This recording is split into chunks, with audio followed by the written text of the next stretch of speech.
Hello students, welcome to System Math. Let's start a new chapter, a very interesting chapter, chapter number 3rd, pair of and linear equation. It is very easy chapter. So let's start. Chapter number 3rd, pair of linear equation in two variable. पहले हम इस chapter की exercise करने से पहले हम ये जान लेते हैं इस चैप्टर में हमें पढ़ना क्या है। एक बार ओवरव्यू हो जाएगा तो फिर क्या होगा, हमें एक्सरसाइज करने में दिक्कत नहीं आएगी और जो जो चीजें चाहिए हमें वो भी हमें यहाँ से हम पता कर लेते हैं और समझ लेते हैं अच्छे से कि वो क्या है। ओके, तो लेट्स स्टार्ट। तो देखो क्या है कि pair of linear equation. Pair मतलब क्या होता है? टुकड़ा। मीन्स पेयर मीन्स दो, दो होते हैं। टू पेयर मीन्स टू, यानी दो क्या होंगे? Pair of linear equation. कौन सी इक्वेशंस होंगी? लीनियर इक्वेशन जिसके अंदर वेरिएबल कितने होंगे? टू होंगे। ध्यान से देखो, ये हर एक चीज आपको पढ़ाई गई है। लीनियर इक्वेशन, लीनियर क्या होता है? इसकी डिग्री वन होती है। क्या होती है? Degree one. लीनियर में क्या पढ़ाता हूं मैं? Degree one. डिग्री वन, इसकी डिग्री वन होती है। किसकी डिग्री वन होती है? वेरिएबल की। यहाँ वेरिएबल कितने? टू। याद करो पोलिनोमियल में P x equals to x square plus x plus one. क्या है इसके अंदर? ये क्या है? x, यानी एक ही वेरिएबल है पोलिनोमियल, लेकिन इसने कितना वेरिएबल बोल दिया अभी? टू। तो एक ऐसी पोलिनोमियल जिसमें दो क्या हो? वेरिएबल हो, लेकिन वो लीनियर भी होना चाहिए, यानी पावर टू नहीं होनी चाहिए।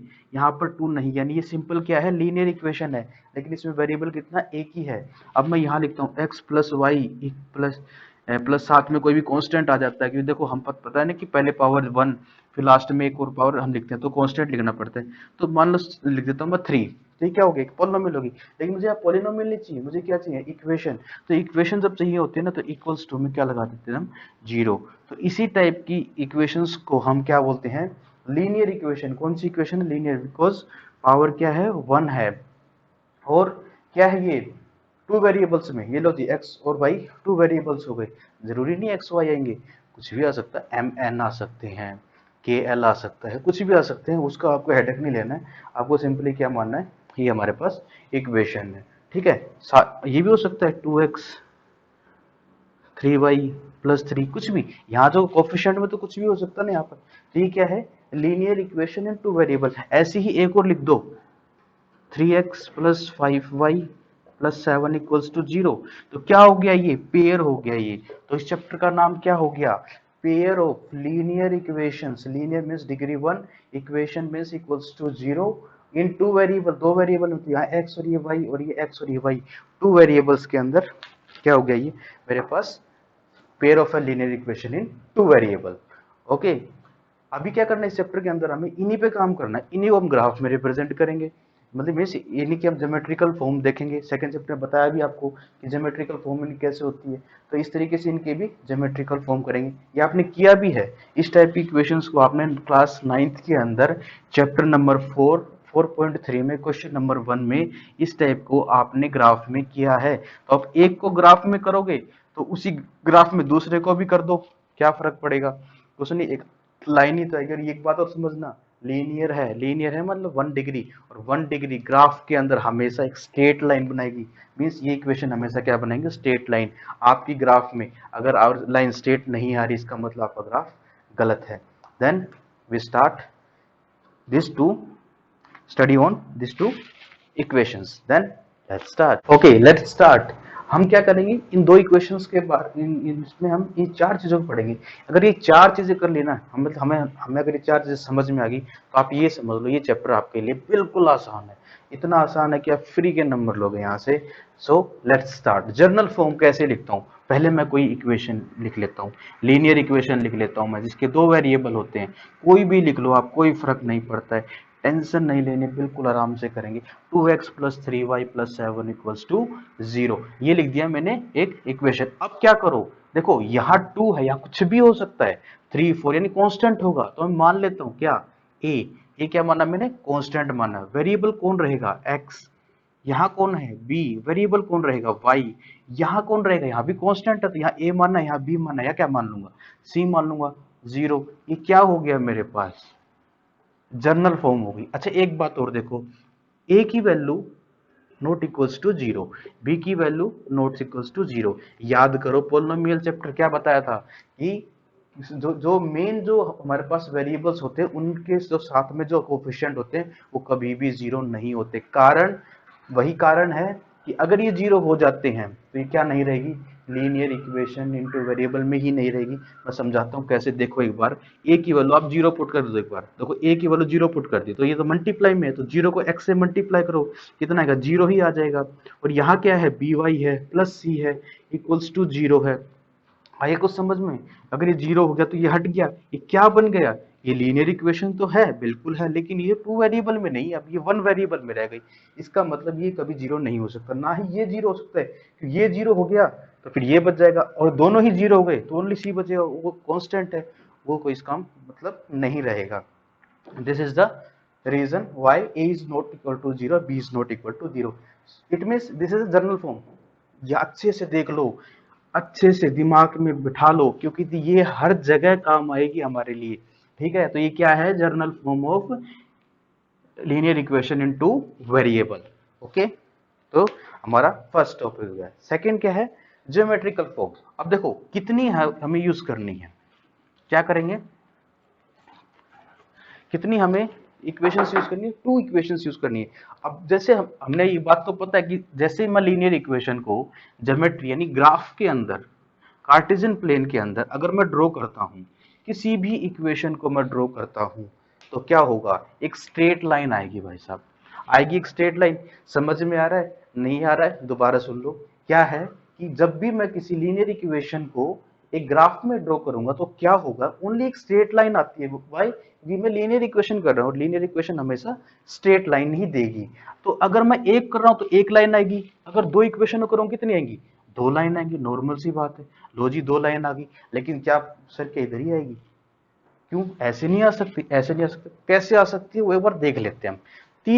तीन तरीकों से, तीन ही इसमें केस बनते हैं। क्या बनते हैं, हो सकता है कि दोनों लाइन जो है वो कैसी आ जाएं, एक दूसरे के पैरेलल आ जाएं। वो ऐसे भी आ सकती हैं, वो ऐसे भी आ सकती हैं, वो ऐसे भी आ सकती, वो ऐसे भी आ सकती हैं, कैसे भी आ सकती है, लेकिन कैसी आएंगी, हो सकती है कि, हो सकता है कि किस में आ जाए, पैरेलल में आ जाए। तो फर्स्ट कंडीशन क्या होगी हमारे पास, तो किस में आ सकती हैं, पैरेलल में आ सकती हैं। सेकंड क्या कंडीशन है, सेकंड किस में आ सकती है, थिंक अबाउट, दो लाइन अगर पैरेलल में है तो एक क्या हो सकता है, काट भी सकते हैं एक दूसरे को, क्या पता काट दे, इस तरीके से आ जाए। ठीक है, या फिर थर्ड कंडीशन ये भी तो हो सकता है कि ये एक लाइन है इस तरीके से जा रही है, एक दूसरी लाइन भी आ जाए इसी के ऊपर, मीन्स एक के ऊपर एक लाइन आ जाए। तो लेकिन अब हम मैथ्स पढ़ रहे हैं तो ये ऐसे तो बोलेंगे ना कि बराबर में जा रही है काट रही, हम क्या बोलेंगे, दीज आर पैरेलल लाइंस। क्या है ये, पैरेलल लाइंस, पैरेलल लाइंस। सभी लिंक है, याद रखो मैथ्स के अंदर हर एक चीज लिंक है एक दूसरे से। ये जब मैं टॉपिक्स पढ़ा रहा हूँ देखना, मैंने जनरल फॉर्म करी, ज्योमेट्रिकल फॉर्म करूंगा ना तो ये दोनों चीजें इससे ज्योमेट्रिकल फॉर्म से क्या लिंक है, तो देखना एक समझ लो। तो दो लाइन क्या हो सकती है, पैरेलल हो सकती है। ये क्या हो सकती है, इंटरसेक्ट हो सकती है। क्या हो सकती हैं, इंटरसेक्ट लाइन, आराम से समझो, कोई हेडेक नहीं लेना, आराम से, intersecting lines. These are the coincides. क्या हो सकती हैं, कोनसाइड। कोनसाइड का मतलब होता है एक के ऊपर, अब जब एक लाइन आती है तो उसे क्या बोलते हैं, कोनसाइड बोलते हैं। So these are the parallel lines, they intersecting lines and this are coincide lines. ठीक है, अच्छा होगा क्या, अब देखना समझना एक बात, ये इन दोनों, अगर ये दोनों देखो ऐसे आ रही हैं तो ये एक दूसरे से क्या टकराएंगी या कभी भी मीट करेंगी, नहीं, इम्पॉसिबल, कभी भी यहाँ पर ये मीट नहीं करेंगी। इसका मतलब क्या है, इन दोनों के बीच में कोई कॉमन पॉइंट आएगा, नहीं आएगा। क्या आएगा, नहीं आएगा। इसका मतलब अगर कॉमन पॉइंट नहीं आएगा तो मीन्स ये दो जो ये जिसकी इक्वेशन की लाइन है और ये जिस इक्वेशन की लाइन है, उन दोनों के बीच में कोई भी सॉल्यूशन नहीं रहेगा, नो सॉल्यूशन नहीं रहेगा, नो सॉल्यूशन। समझ लेना, क्या नहीं रहेगा, नो सॉल्यूशन, कोई भी सॉल्यूशन नहीं रहेगा। इसके अंदर देखो कितनी बार काट रहे हैं एक दूसरे को, ये एक बार काट रहे हैं, यानी इसका एक ही सॉल्यूशन आ सकता है। ग्राफ के अंदर कहीं तो ये करेगा, ग्राफ के अंदर कहीं तो ये क्या होगा, कटेगा। तो जहां ये पॉइंट आएगा वहां एक्स और वाई की वैल्यू आएगी ना, तो क्या हो गया, हमने क्या कर दिया, एक्स और वाई की वैल्यू फाइंड कर ली, क्या यूज करके, दो इक्वेशन को यूज करके, किस में यूज करके, ज्योमेट्रिकल फॉर्म में, यानी कार्टेशियन प्लेन को यूज करके मैंने उसका सोल्यूशन निकाल लिया। This is intersecting having only one solution, एक ही सोल्यूशन होता है इंटरसेक्टिंग, इंटरसेक्शन के अंदर, इसके अंदर कोई सोल्यूशन नहीं होता है, नो सोल्यूशन। तो अब मैं किस पे आ गया, धीरे धीरे सोल्यूशन पे आ गया मैं। उसके बाद कॉन्साइड्स, कॉन्साइड्स क्या होते हैं, यानी एक दूसरे के ऊपर। आप एक बात बताओ मेरे को, आप इस लाइन के, एक लाइन के ऊपर कितने पॉइंट्स होते हैं, इनफाइनाइट पॉइंट्स होते हैं बच्चों। अगर इनफाइनाइट क्या नाम है पॉइंट होते हैं, तो दूसरी लाइन पे भी कितने होंगे, इनफाइनाइट, और एक दूसरे के ऊपर है तो सारी पॉइंट ही आपस में क्या करेंगी, मैच करेंगी। अगर सारे पॉइंट ही मैच करेंगे तो क्या होगा, बताओ क्या होगा, कि जितने भी पॉइंट्स ये मीट करेंगे सभी क्या होंगे, सॉल्यूशन। पॉइंट ही इनफाइनाइट है तो सॉल्यूशन भी कितने होंगे, इनफाइनाइट। तो कितने हैं, इनफाइनाइट सॉल्यूशंस, कितने सॉल्यूशंस हैं, इनफाइनाइट सॉल्यूशंस हैं। ये हमारा क्या था, इंट्रोडक्शन पार्ट का इसका। इसके अलावा एक चीज और रह गई है, वो क्या है कि हम एक्सरसाइज टू एक्सरसाइज करेंगे, लेकिन फिर भी मैं यहाँ पर आप लोगों को बता देता हूँ क्या है। अभी इसके बाद क्या है, इंट्रोडक्शन पार्ट में इतना मैंने आपको समझा दिया, अब इसको हमें किस में करेंगे, टेबल में बनाएंगे, ठीक है। उस टेबल को अंडरस्टैंड करेंगे, सभी यूज करूंगा उस टेबल के अंदर। अच्छा, एक फोर्थ पॉइंट भी रह गया, कंसिस्टेंसी, ये भी हम बात करेंगे। तो क्या था, कंसिस्टेंस क्या है, देखो, जिसके अंदर सॉल्यूशन निकलेगा वो क्या रहेगा, कंसिस्टेंस। जिसके अंदर सॉल्यूशन नहीं निकलेगा वो क्या रहेगा, इनकंसिस्टेंस। यानी ये दोनों जो पॉइंट हैं, दोनों में निकल रहा है ना, दोनों पॉइंट क्या है, ये कंसिस्टेंस है। तो ये क्या है, कंसिस्टेंस है, और ये भी क्या है, कंसिस्टेंस है, कंसिस्टेंस है। समझ में आ गया ना, बिल्कुल आसान है, कोई हेडेक नहीं लेना, आराम से।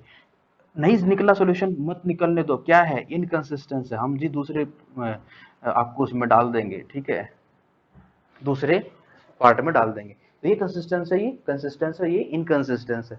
समझ में आया ना, बहुत आसान है, बिल्कुल आसान है। अब क्या करना, देखो सर आप सॉल्यूशन निकलो, क्यों निकलवा रहे हो सॉल्यूशन सर, सॉल्यूशन इसलिए निकला रहा हूँ बच्चों, क्योंकि अभी नेक्स्ट जब हम एक्सरसाइजेस करेंगे तो उसके अंदर आपको दो इक्वेशन दे रखी होंगी, और कहेगा कि भाई एक्स और वाई की वैल्यू फाइंड करो।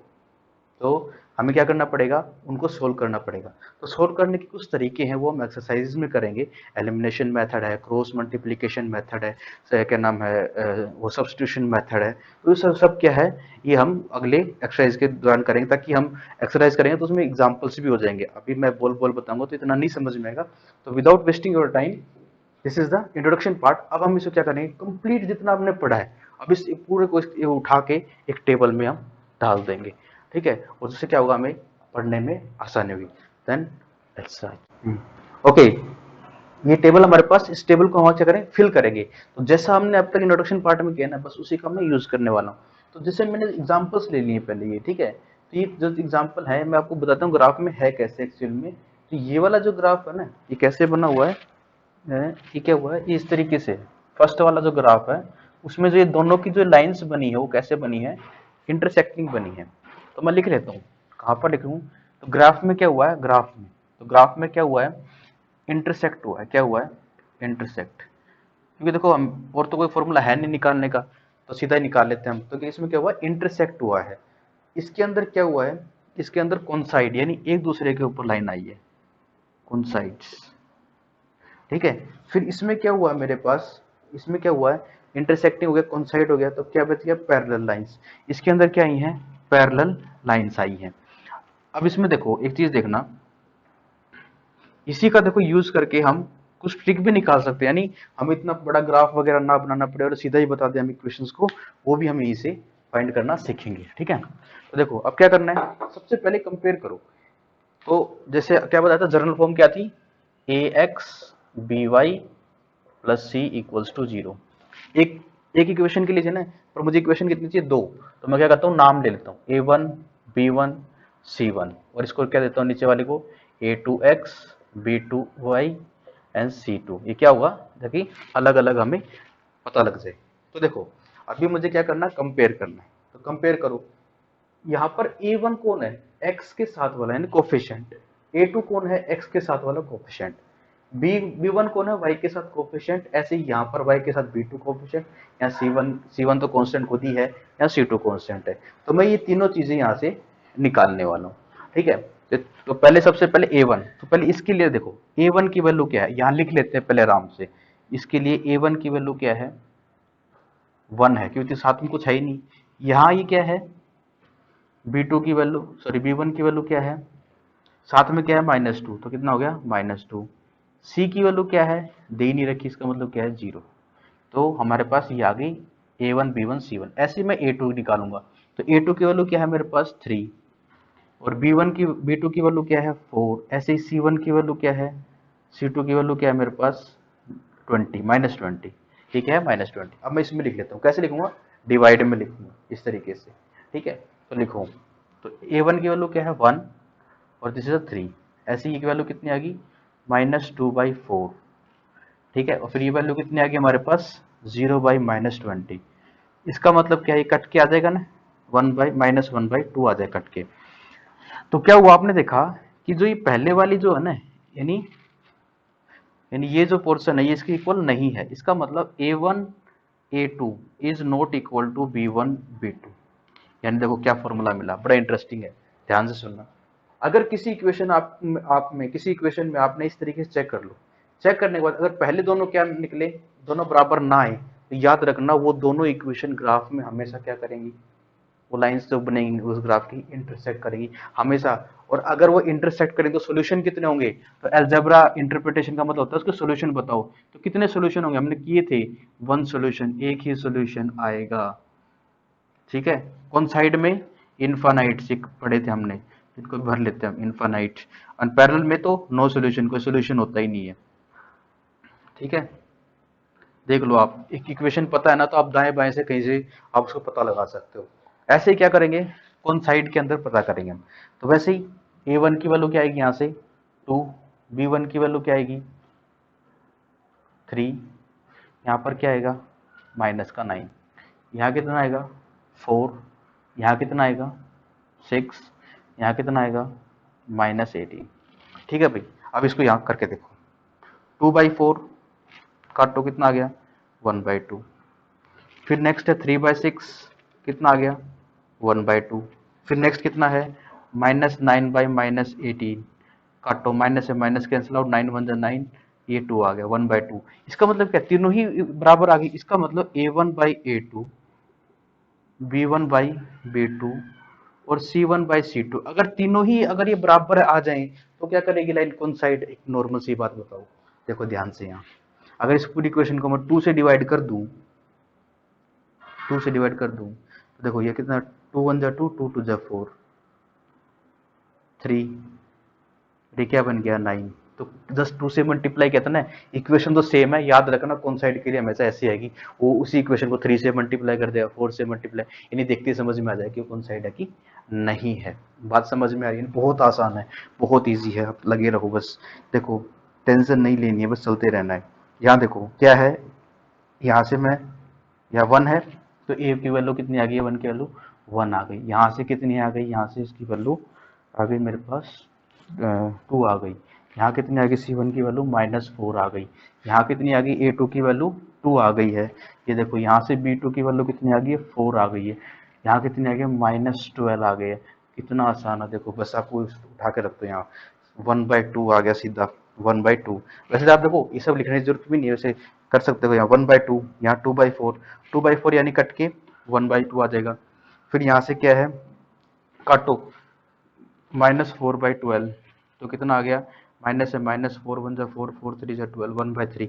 यहाँ क्या समझ में आया भाई साहब कि A1 A2 B1 B2 not equal to C1 C2, यानी क्या है, पहली दोनों वैल्यू तो बिल्कुल सेम आ जाएगी, पर तीसरी वैल्यू अगर सेम नहीं है तो लाइन क्या हो जाएंगी, वो पैरेलल हो जाएंगी। बस यही इस चैप्टर में और 3.2 में यही है, सेम, और कुछ नहीं करना है। 1 में क्या करना है, आपको स्टेटमेंट दे रखी है, उसकी क्या बनानी है, इक्वेशंस बनानी है। हम नेक्स्ट वीडियो में 3.1 स्टार्ट करेंगे। ऐसे हम सभी एक्सरसाइज करेंगे, सभी क्वेश्चंस करेंगे, सभी क्वेश्चंस का सोल्यूशन करेंगे। लेकिन ये इंट्रोडक्शन पार्ट था, ये जानना जरूरी था। तो ये टेबल आप सीख लो बस एक बार, बार बार वीडियोस को देखो, ये टेबल सीख लो। एक बार ये टेबल आ गई ना, आपको थर्ड चैप्टर में पूरे नंबर लेने से कोई नहीं रोक सकता। बहुत आसान है, बहुत ही ईजी है। आप क्या करो, उसको अच्छे से करो, तैयार करो इसको। एक बार इस वीडियो को, जो अब आपका लेक्चर आया ना, इसको अच्छे से तैयार करो बच्चों। अगर ये अच्छे से तैयार हो गया ना, तो ये लगा लो आपका क्या होगा, चैप्टर का पकड़ आ गया आपको, आपको बेसिक पता लग गया। आप कुछ भी क्वेश्चन डाल दे, हम सिर्फ बेसिक लगाएंगे और क्वेश्चन स्टार्ट करेंगे। थ्री जो मेथड्स हैं वो और करवाने आपको, वो क्या करेंगे, जब हम एक्सरसाइज स्टार्ट करेंगे 3.3 से, वहां से हमारे स्टार्ट होते हैं। 3.1 और 2 में तो बेसिक्स आता है, ठीक है। तो जब हम 3.3 स्टार्ट करेंगे तो सबसे पहला मेथड होगा सब्स्टिट्यूशन मेथड, नेक्स्ट आएगा फिर क्या नाम है एलिमिनेशन मेथड, देन आएगा क्रॉस मल्टीप्लिकेशन मेथड। बस इतनी है। इसमें 6 एक्सरसाइज हैं, घबराना नहीं है, बहुत आसान है, बहुत ईजी है। सिर्फ आपको प्लस माइनस करना आना चाहिए, दैट्स ऑल। इससे फालतू इस चैप्टर में कुछ भी नहीं है। टिल देन इसको अच्छे से करो, और क्या नाम है, अच्छे से इसके नोट्स वगैरह बनाओ, प्रैक्टिस अच्छे से करो। Till then enjoy the math, okay. और नेक्स्ट लेक्चर के लिए प्रिपेयर हो जाए अच्छे से, क्योंकि नेक्स्ट लेक्चर इसका बहुत जल्दी आ जाएगा, okay. Then enjoy the math, thank you.